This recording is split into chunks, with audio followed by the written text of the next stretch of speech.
Hello and welcome to this first look exploring session looking at Supposes, translated by George Gascoigne and presented to one of the Inns of Court in 1566. And it has been a roller coaster ride. It has certainly been a very fast ride over the last two sessions. We got through material at a rate of knots. Normally I time these sessions based on how many words there are, and this should easily have filled 3 sessions, but in fact we have been struggling a little to fill even a percentage of our allotted time, because the dialogue just wants to move like a steam train heading for that bridge, and you know it's down and there's no way of stopping it. We're all going to go crashing into the gorge. I'm going to stop now. Act 5 is what we're looking at today, and we're going to find out whether the conclusion of the play moves at the same sort of pace as the rest of it has. It's a complicated plot of people pretending to be other people who they suppose are other people, suppose. Lots of stuff to do with supposes. It's the title, therefore it's a thing. Reading today in this thrilling conclusion, reading Litio and Damon is... Liza Graham, singer, actor, and a whole bunch of other stuff in London. Reading Psiteria and Sienese is... That's me! Rachael, Nicole, actor, New Jersey. Reading Philogano today is... I'm Alex Scott Fairley, and apparently I'm the daddy. He is indeed the daddy. The real daddy, as opposed to the fake daddy.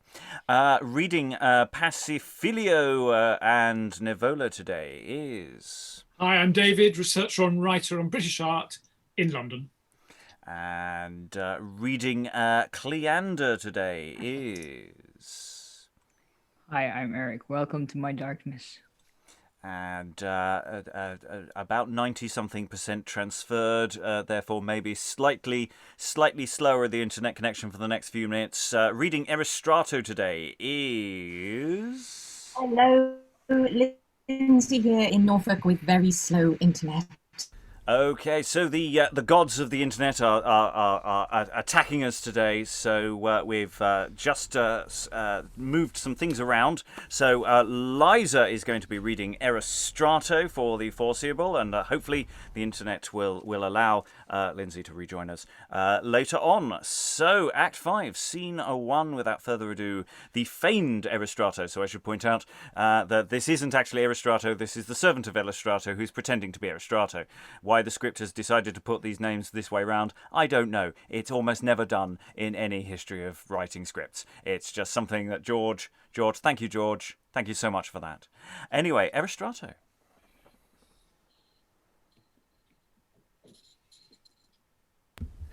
What a mishap was this!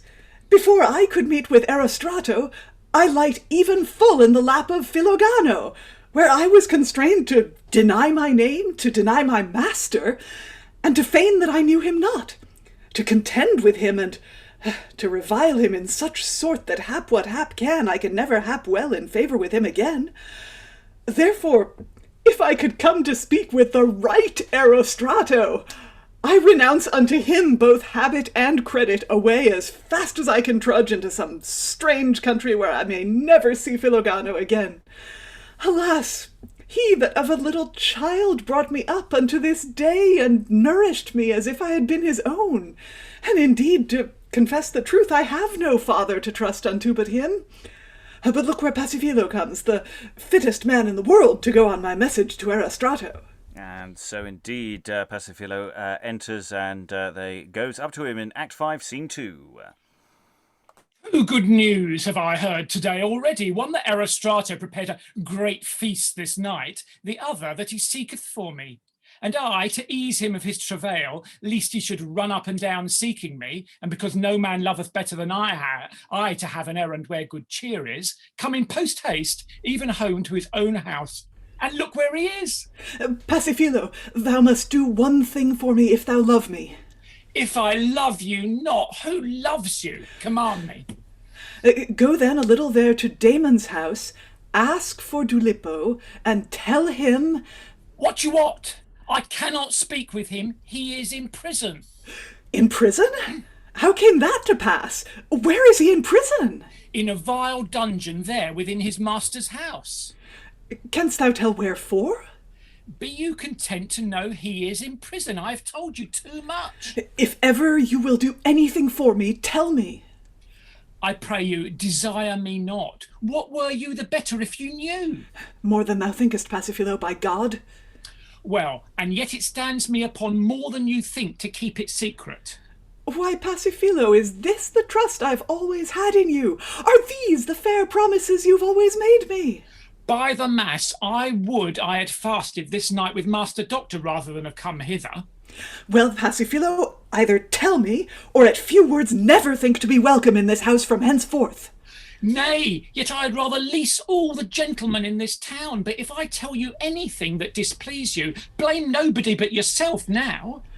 There is nothing can grieve me more than Dulipo's mishap, no, not mine own, and therefore I am sure thou canst tell me no worse tidings. Well, since you would needs have it, I will tell you. He was taken abed with your beloved Polynesta.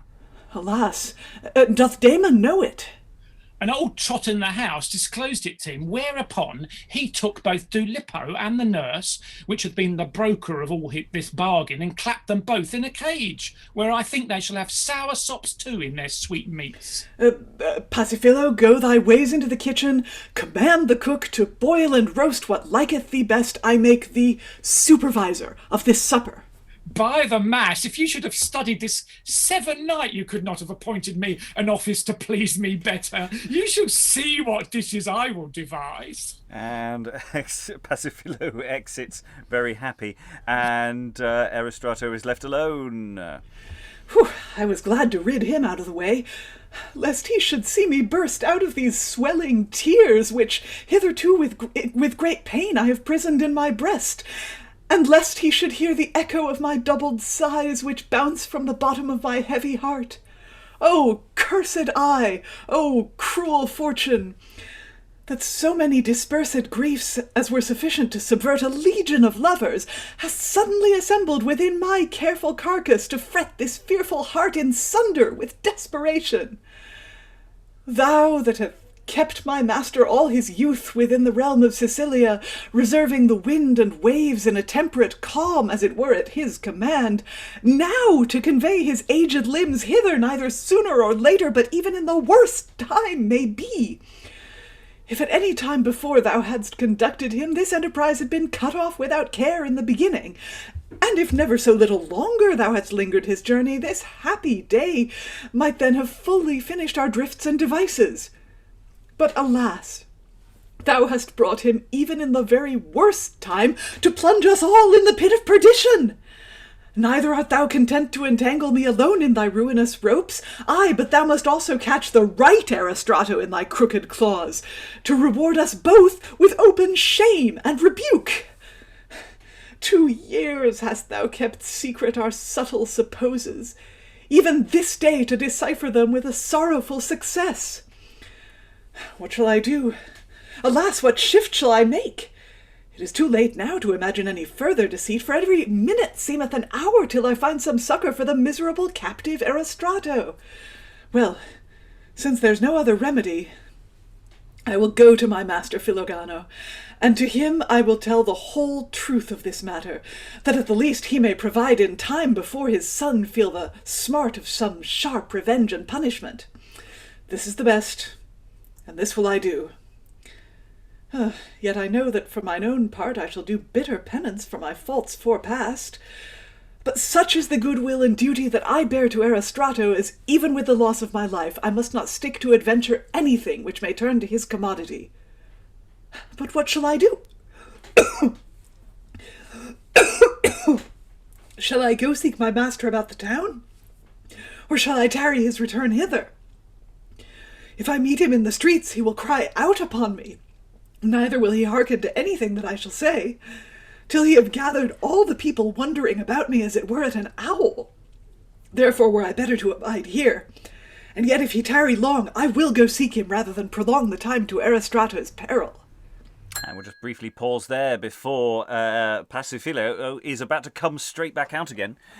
So we have these monologues, and then we have these bursts of action. And yeah, Pasiphilo, they've let him near the food. This is a man who has been described as being encapsulating the spirit and soul of dozens of ravening wolves that will eat you out of house and home. And yeah, he's they've made his day. They have really made his day. You enjoyed that, I can tell. Oh, I loved reading that. Sorry, I inhaled a cat hair. It's a hazard. But what fun. Erostrato is the classic clever servant, the classic harlequin, and he's really put to the extreme of his invention. When he met last time, when he met his master's father, his master Dulipo's father, his master's real father, right when he'd faked up another guy to be his fake father, to make sure that Dulipo could get married to the right person,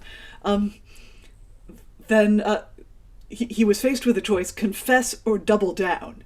And in comedy you have to increase the tension, so of course he doubles down, and to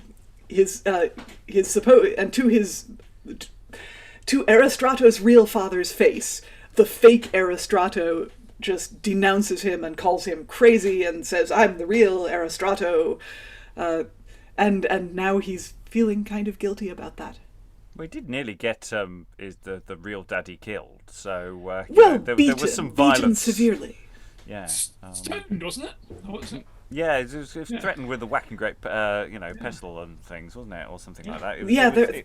There was a pestle and there were some rocks. Yeah, so they weren't mucking about. Yeah, and of course, this is the point when Erostrato, or the fake Erostrato, realizes that his servant, who he's pretending to be,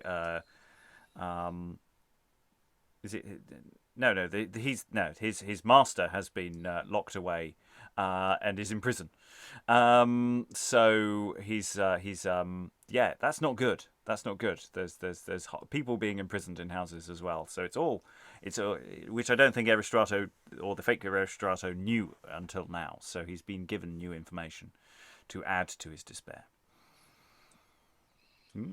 Okay. Any additional thoughts before we continue with this this moment, because we sort of paused midstream of this unit of action because Pasiphilo re-enters now. So I see no one waving. So Act 5, Scene 4, Pasiphilo comes out and re-encounters the fake Erostrato. Yea, dress them, but lay them not to the fire till they will be ready to sit down. This gear goeth in order. But if I had not gone in, there had fallen a foul fault. And what fault, I pray thee? Marry Delio would have laid the shoulder of mutton and the capon both to the fire at once, like a fool. He did not consider that the one would have more roasting than the other. Alas, I would this were the greatest fault. Why, and either the one should have been burnt before the other had been roasted, or else he must have drawn them off the spit, and they would have been served to the board, either cold or raw. Thou hast reason, Pasiphilo. Now, sir, if it please you, I will go into the town and buy oranges, olives, and capers, for without such sauce the supper were more than half lost. There are within already, doubt you not, there shall lack nothing that is necessary. Since I told him these news of Dulipo, he is clean beside himself. He hath so many hammers in his head that his brains are ready to burst. And let them break, so I may a sup with him tonight. What care I? But is not this Dominus Noster Cleandrus that cometh before? Well said. By my truth, we will teach Master Doctor to wear a cornered cap of a new fashion. By God, Polynesta shall be his. He shall have her out of doubt, for I have told Erostrato such news of her that he will none of her. So yes, we've got the introduction of additional characters coming on. Pasiphilo he's just taken over. He's clearly very good at this. He has actually found his place in life. It's like it's a wonderful thing, Actually, you can stop being a parasite. You can just be a wonderful cook. I think that's lovely and heartening. As Erostrato exits, there's no exit point marked. He's just since I told him that news about Dulepo, he's just not been on his A game. There's no witty banter with him at all. Any additional thoughts before we the action now will get thick and fast, as it were, as we go into the closing moments of the play? Rachael. Well, no, I was wondering if Duolipo is the hammers in the headline. Is that is he crying? Is it something like that, or is he drunk? I'm confused about that line. If anybody, I think it's that he's stressed. He has so many hammers in his head that his brains are ready to burst. I think that sounds to me like a metaphor for stress. Mm. Or he's just literally just going, that kind of thing. Yeah, so it could be a visual cue. Yeah. Okay, Act 5, Scene 5. We have heard that various people are coming on stage. We have indeed Cleander, Philogano with Litio, and they come on to Pasiphilo is still on stage. Yea, but how will you prove that he is not Erostrato, having such presumptions to the contrary? Or how shall it be thought that you are Philogano, when another taketh upon him this same name, and for proof bringeth him for a witness, which hath ever been reputed here for Erostrato? I will tell you, sir, let me be kept here fast in prison, and at my charges let there be some man sent into Sicilia that may bring hither with him 2 or 3 of the honestest men in Cathanea, and by them let it be proved if I or this other be Philogano, and whether he be Erostrato or Duolipo my servant. And if you find me contrary, let me suffer death for it. I will go salute Master Doctor. It will ask great labor and great expenses to prove it this way, but it is the best remedy that I can see. God save you, sir. And reward you as you have deserved. Then shall he give me your favour continually. He shall give you a halter, knave and villain that thou art. I know I am a knave, but no villain. I am your servant. I neither take thee for my servant nor for my friend. Why, wherein have I offended you, sir? Hence to the gallows, knave. What? Soft and fair, sir, I pray you. I pray, Sir Car, you are mine elder. I will be even with you. Be sure, honest man. Why, sir, I never offended you. Well, I will teach you. Out of my sight, knave. What? I am no dog, I would you wist. Pratest thou yet, villain? I will make thee... What will you make me? I see well the more a man doth suffer you, the worse you are. Villain, if it were not for this gentleman, I would tell you what I think. Villain? Nay, I am as honest a man as you. Thou liest in thy throat, knave. Oh, sir, stay your wisdom. What, will you fight? Come on. Well, knave, I will meet with you another time. Go your way. Even when you list, sir, I will be your man. And if I be not even with thee, call me cut. Nay, by the mass, all is one I care not, for I have nothing. If I had either lands or goods, peradventure you would pull me into the law. And exit Pasiphilo. Sir, I perceive your patience is moved. This villain, let him go. I will see him punished as he hath deserved. Now to the matter. How said you? This fellow hath disquieted you, sir. Peradventure you would be loath to be troubled any further. Not a whit. Say on, and let him money go with a vengeance. I say, let them send at my charge to Cathanea. Yea, I remember that well, and it is the surest way that as this case requireth. But tell me, how is he your servant, and how come you by him? Inform me fully in the matter. I will tell you, sir. When the Turks won Otranto... Oh, you put me in remembrance of my mishaps. How, sir? For I was driven among the rest out of the town. It is my native country, and there I lost more than ever I shall recover again while I live. Alas, a pitiful case by St. Anne. Well, proceed.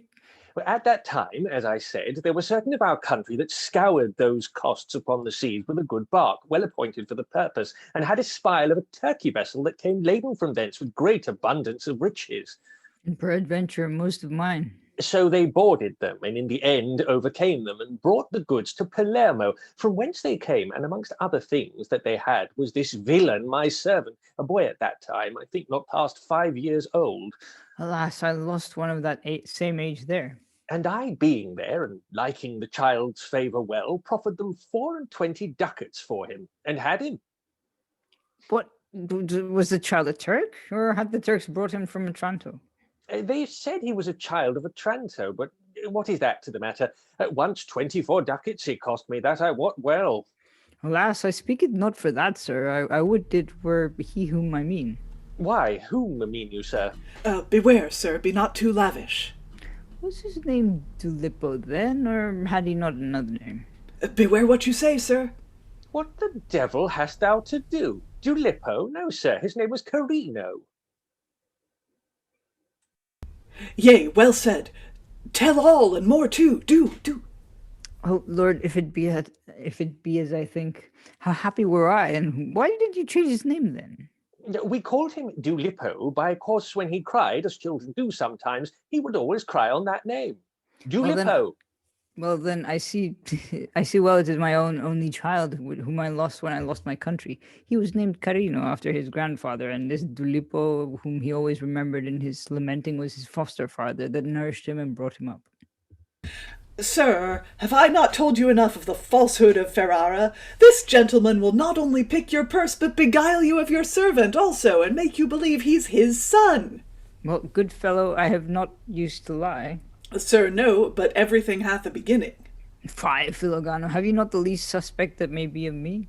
No, marry, but it were good he had the most suspect that may be. Well, hold thy peace a little, good fellow. I pray you tell me, Philogano, had the child any remembrance of his father's name, his mother's name, or the name of his family? He did remember them, and could name his mother also. But sure, I have forgotten the name. I remember it well enough. But tell it then. Nay, that I will not, marry. You have told him too much already. Tell it, I say, if thou can. Can, yes, by the mass, I can well enough, but I will have my tongue pulled out rather than tell it, unless he tell it first. Do you not perceive, sir, what he goeth about? Well, I will tell you then. My name you know already. My wife, his mother's name was Sophronia. The house that I came of they call Spiaggia. I never heard him speak of Spiaggia, but indeed I have heard him say his mother's name was Sophronia. But what of that? A great matter, I promise you. It is like enough that you two have come packed together to deceive my master. What needeth me more evident tokens? This is my son out of doubt, whom I lost 18 years since, and 1,000 times have I lamented for him. He should also have a mould on his left shoulder. He hath a mould there, indeed, and a hole in another place, too. I would your nose were in it. Fair words, fellow Litio. Oh, I pray you let us go talk with him. Oh, fortune, how much am I bound to thee if I have find my son? Yea, how little am I beholden to fortune, that know not where my son is become. And you, whom I chose to be mine advocate, will no way by the means of this Dulipo become mine adversary. Sir, let us first go find mine, and I warrant yours will be found also ere it be long. God grant. Go we then. Since the door is open, I will neither knock nor call, but we will be bold go in. Sir, take you heed, lest he lead you to some mischief. Alas, Litio, if my son be lost, what care I? What become of me? Well, I've told you my mind, sir. Do as you please. And before they do anything silly, they exit. And before we do anything silly, like going on to the next scene, oh my God! I genuinely, I had forgotten that there was someone mentioned in passing that there was a lost child.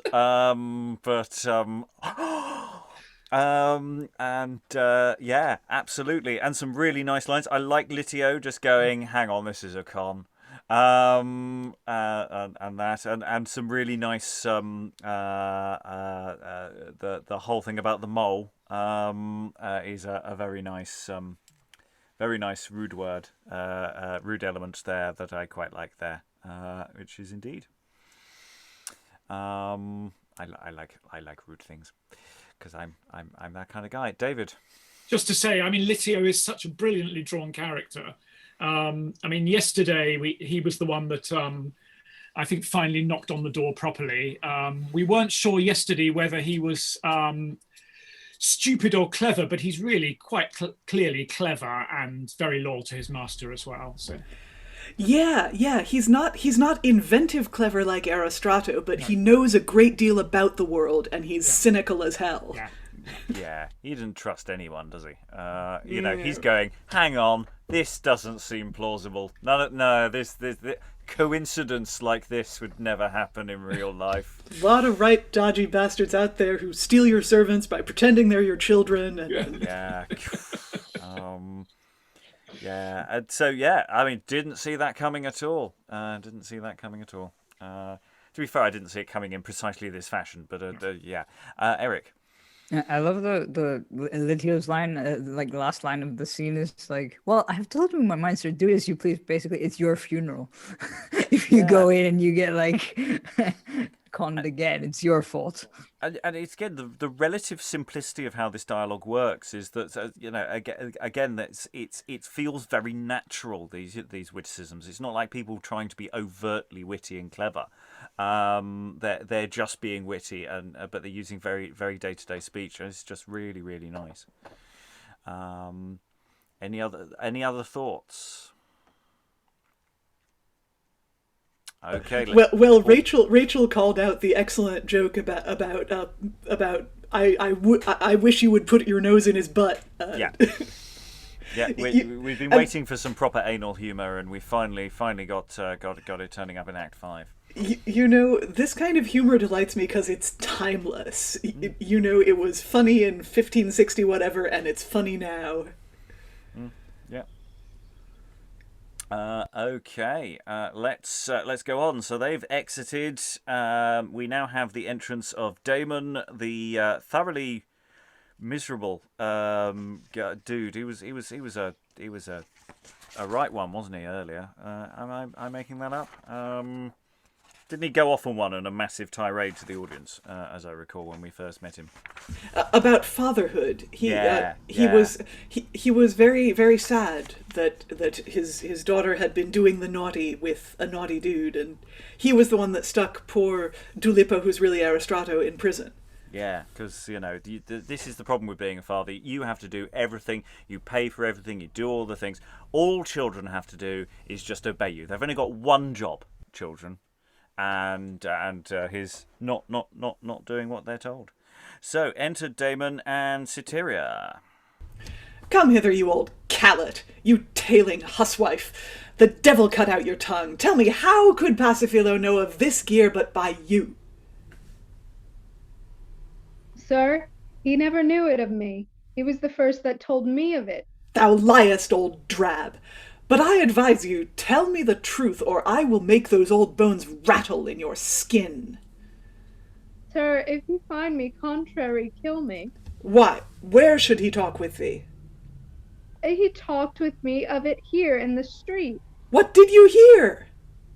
I was going to the weaver's for a web of cloth you have there.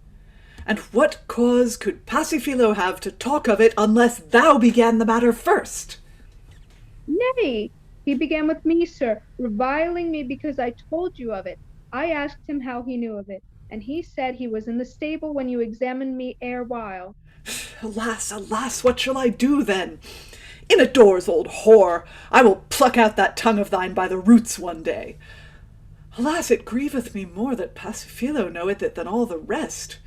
He that will have a thing kept secret, let him tell it to Pasiphilo. The people shall know it, as many as have ears, and no more. By this time he hath told it in 100 places. Cleander was the first, Erostrato the second, and so from one to another throughout the city.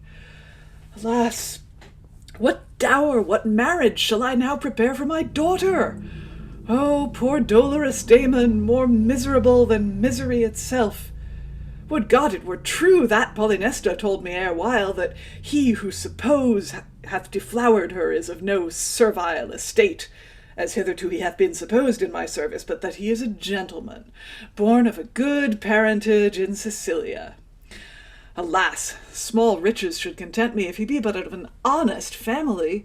But I fear that he hath devised those toys to allure my daughter's love. Well, I will go examine her again. My mind giveth me that I shall perceive by her tale whether it be true or not. But is this not Pasiphilo that cometh out of my neighbour's house?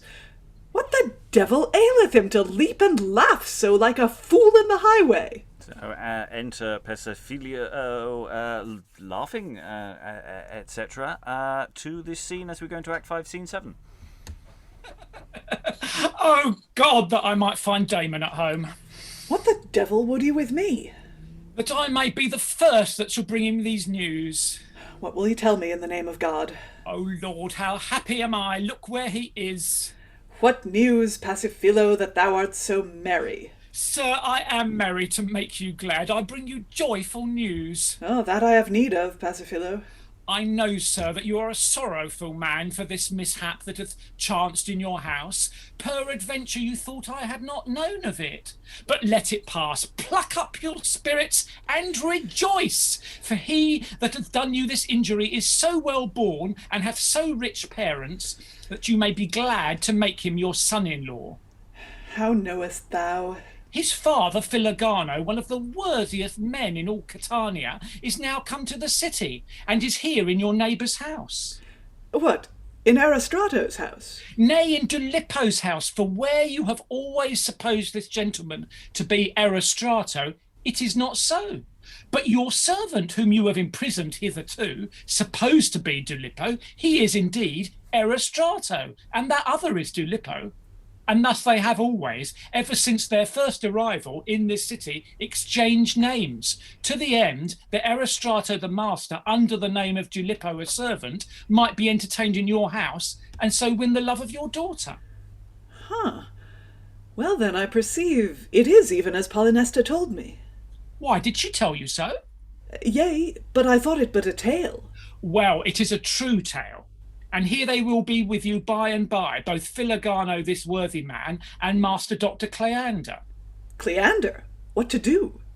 Cleander? Why, thereby lies another tale, the most fortunate adventure that ever you heard. What you what? This other Dulipo, whom all this while we suppose to be Erostrato, is found to be the son of Cleander, whom he lost at the loss of Otranto, and was after sold in Sicilia to this Philogano. The strangest case that ever you heard.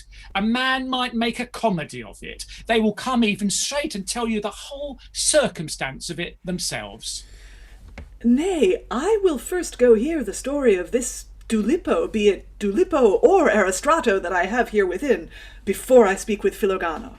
So shall you do well, sir. I will go tell them that they may stay a while. But look where they come. And Damon goeth in, and we have Sienese, Cleander, Philogano coming on. Act 5, Scene 8.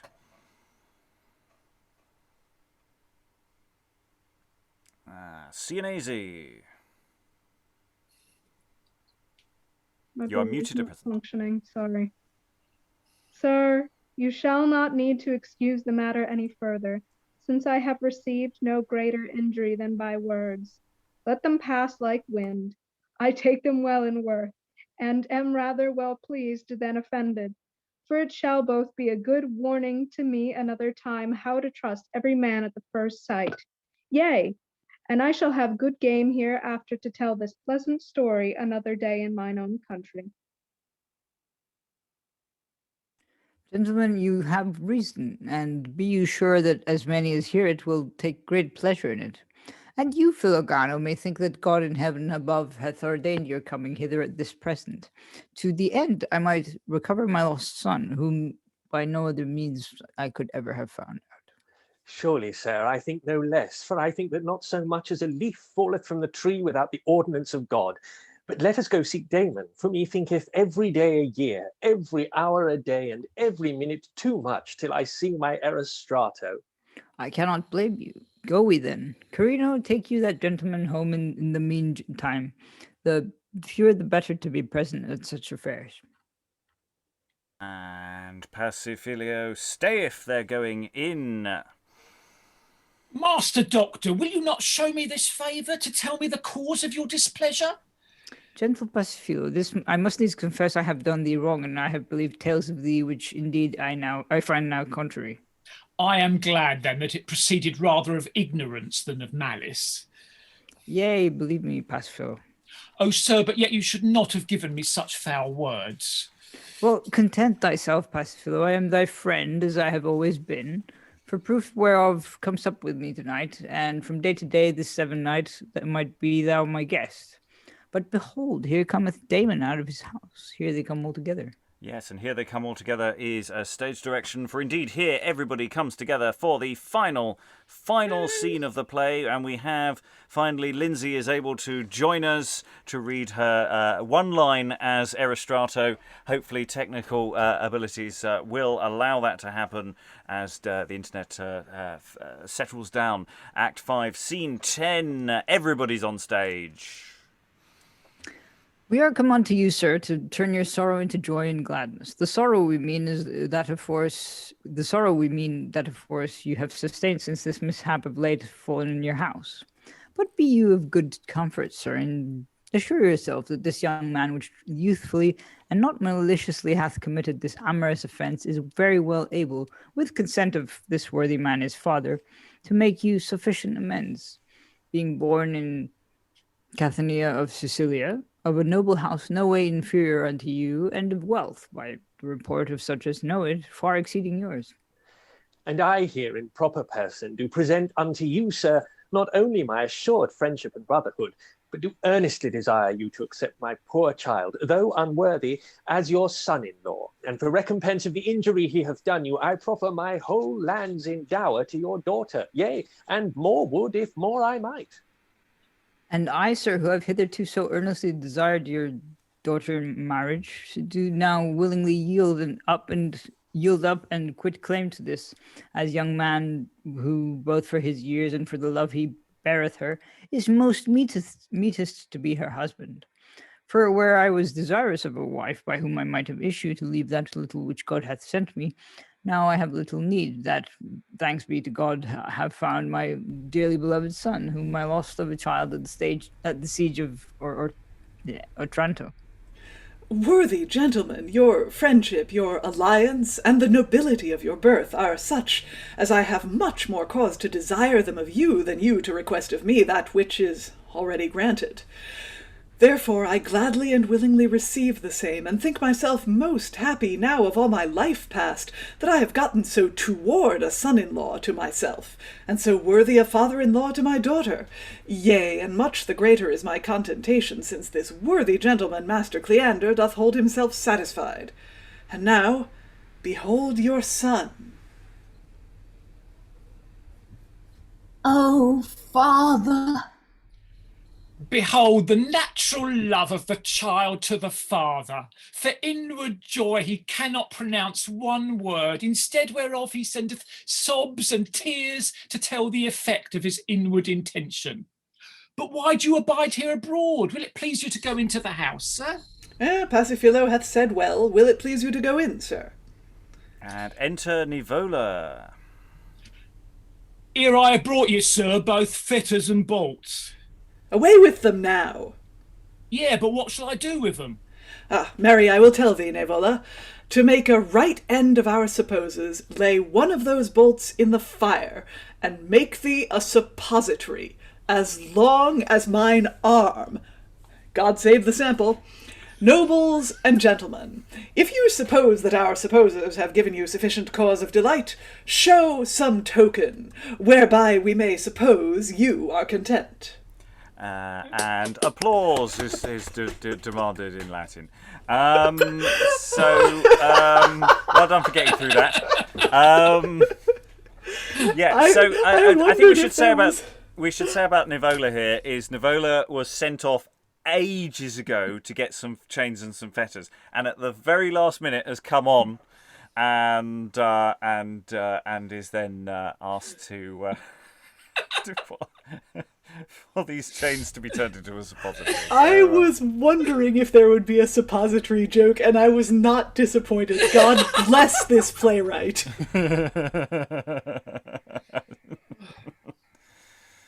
It's going to make it all the way around. Okay, so... and they all lived happily ever after. So an awful lot of tidying up. It's really interesting about that closing scene. So everybody enters, in theory. We got lots of people on stage. But all of the sort of primary movers of the action actually don't say anything. The young people are silent. It's all the older characters, so I'm wondering if there's a doubling thing there. I don't think there is, or whether there was in the original source material.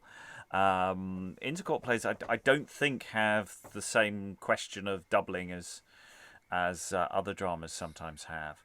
So it's a really interesting choice there. And a lot of action that gets shunted into monologues rather than stuff that you might see as action. It is interesting that the way that is pulled together. Thoughts from the room about this Act 5 and by extension other things. David. I feel it's tied up rather too quickly, and I could have happily gone on with another act. Really, there's so much more. There's so much mileage in these characters, isn't there? Well, let's put it this way. It wouldn't be the first time that the idea of taking a stage play and turning it into a sitcom over a period of time has happened. So there does seem to be mileage to some of this situation comedy that we could do stuff with. You could expand it, especially as we work across different mediums. So we don't have to worry about filling an evening of theatre. We could think about filling an ongoing series and add in the gaps that we feel could be made worse, as it were. In comedy, make the situation worse. How can you do that? Rachael? No, just the Sienese. He says, no, since I have received no greater injury than by words, let them pass like the wind. A fart joke? I mean, we have a suppository joke. Was that a fart joke? Maybe. I mean, it doesn't have to be. It doesn't have to be, but look at the room we're in. Of course, it has to be. I treat your words like a fart. Yes. Yeah. Other thoughts about Act 5?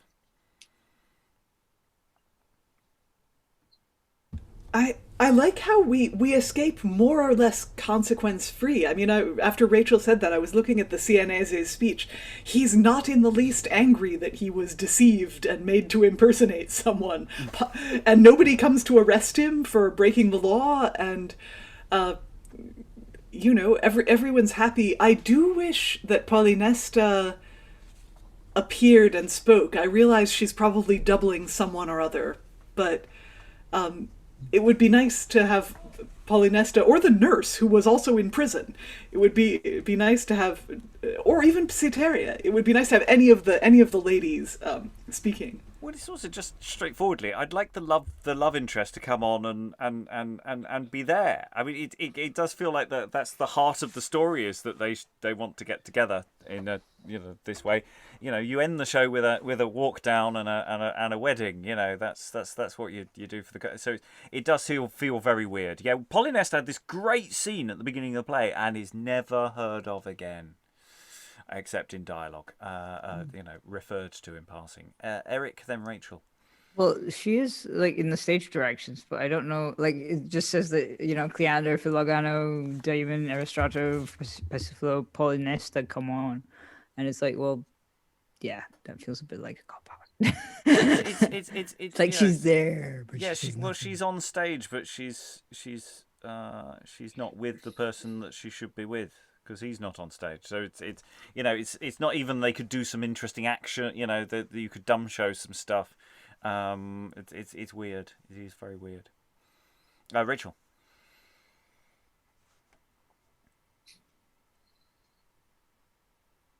It's all right. It's not a high tension buzz around. You can you don't have to answer straight away.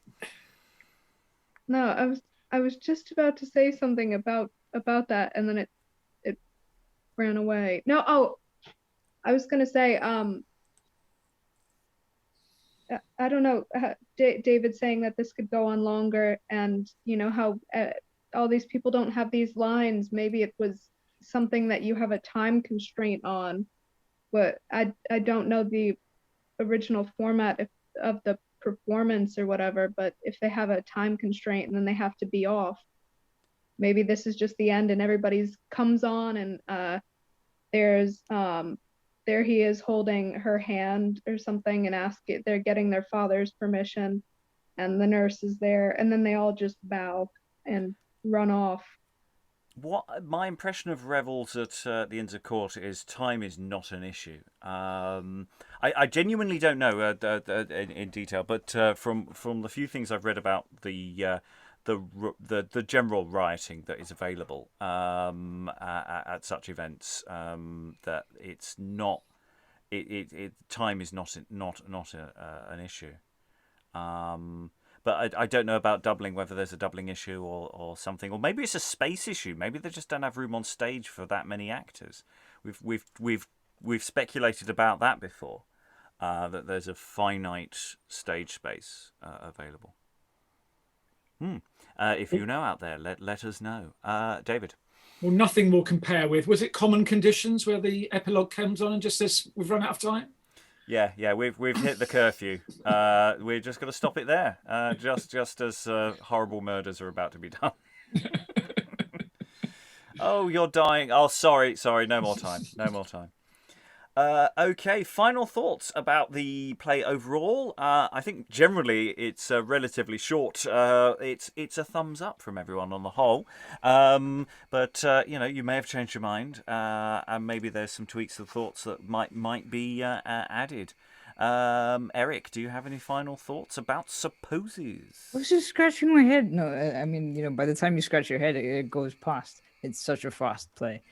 And I don't know, I like that. I feel like it should be staged with all the proper shenanigans and in proper pomp and circumstance. Rachael, any final thoughts? No, I just like this play. I mean, it's well put together. I don't know. It's just well put together, and there's a lot of fun to be had. There's a lot of stupid poop jokes. Well, at the end, there's that stupid poop joke that I wasn't expecting at all. I don't know. It's just fun, and there's a lot of good characters there to work with, and a lot to dig into as an actor. Oh yeah, the characters are fab. All of them are drawn really well. I just love the idea that Pasiphilo should have his own cookery show. I think he would just make an excellent. And he's just eating the ingredients. He just can't stop himself. Lynsey, I don't know how good your connection is, and how much of this you've been able to catch. Do you have any final thoughts? I don't, it's not really a final thought, but it did occur to me that if there are all these other characters who don't come on stage at the end to kind of help wrap things up because of the potential doubling issues, is there an excuse then for, having that, half your costume is one character and the other half is the other character, and so in the final scene everybody's kind of constantly switching to bring in those other characters? Maybe that's not really a final thought, but that's the only thought that is available. Yes, it's interesting because I genuinely don't know what the final minimum size of this play is. That's one of the things I like to look at is how do we say to people, well, how many actors have you got? You could have this one, and so I'm genuinely not sure how many actors could do this, because the doubling chart looks like it could be quite complicated. I suspect it's not possible. I suspect it's a space issue, but I don't know. But I do know someone who might be able to tell me. Liza, do you have any final thoughts? Well, just that I find this play incredibly likable. People whose sense of humor is more advanced than mine might quibble at some of the things like the suppository joke, but thank God I never outgrew my extremely juvenile sense of humor, so I love it. Yeah, don't knock a suppository joke. They're all good. Alex, you've very much stumbled in on the final act, literally. How's it been for you? Any final thoughts? Yeah, I agree with Liza that it's, even on that reading that approach, it's very likable. And I'm a really big fan of commedia, and it's so obvious that this comes from that. And also, you could stick comedy tonight on the beginning and end of it, and it's essentially a funny thing happened on the way to the forum, with the sort of the mistaken identities. It's very accessible as well. I think it reads very modern, and much though I hate to invoke him, I think sometimes the issue with attracting a general audience to these shows is that people don't know anything from this period other than the one whose name I won't mention.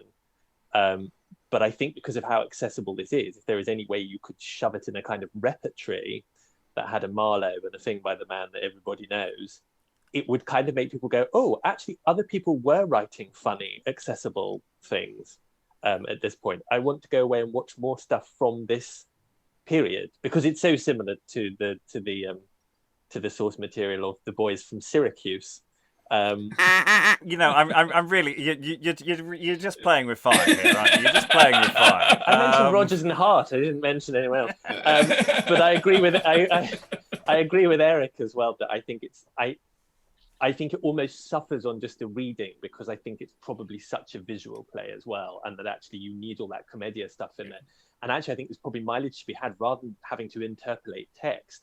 If you had a full cast, in having some sort of totally upstaged dumb show going on, like you get in pantomime. I mean, no one gives a toss about the prince and the princess at the end of pantomime. They're there to walk down and look pretty. You get the dame and the comic doing all the song sheets stuff at the end. So I think you could make it work in that way, that actually you're lampshading the fact that everything important's going on up here. But yeah, it's very likable. It's yeah, I really like it.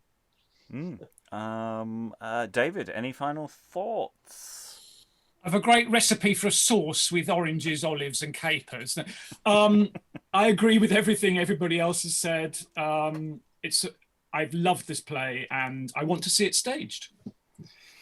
Well, on that note, there is a version on YouTube, a live recording of a production by the Young Actors Company. It's a single locked-off camera, but I haven't reviewed it in detail, but it does exist and it is out there, so you can get a sense of what a younger cast also does with this in front of a live audience, and the kind of audience response. And hopefully for the podcast next month, going to be actually interviewing the director of that production, Sam Plum, and one member of the cast. I make this promise in the certain knowledge that having now invoked this on a video for something that's going to happen in the future, that it won't happen, and that this will be one of those lost things. But I'm hoping it will happen, and that will be eventually put as a link on this video so that you can explore what this is actually like in performance by people who have done it. It doesn't seem to have been done nearly enough, and I commend it very much to the house. Thanks to all the readers in the room. Unless anyone has any final additional thoughts they want to throw in. Thank you very much, everyone, and goodbye. Make thee a suppository as long as mine arm.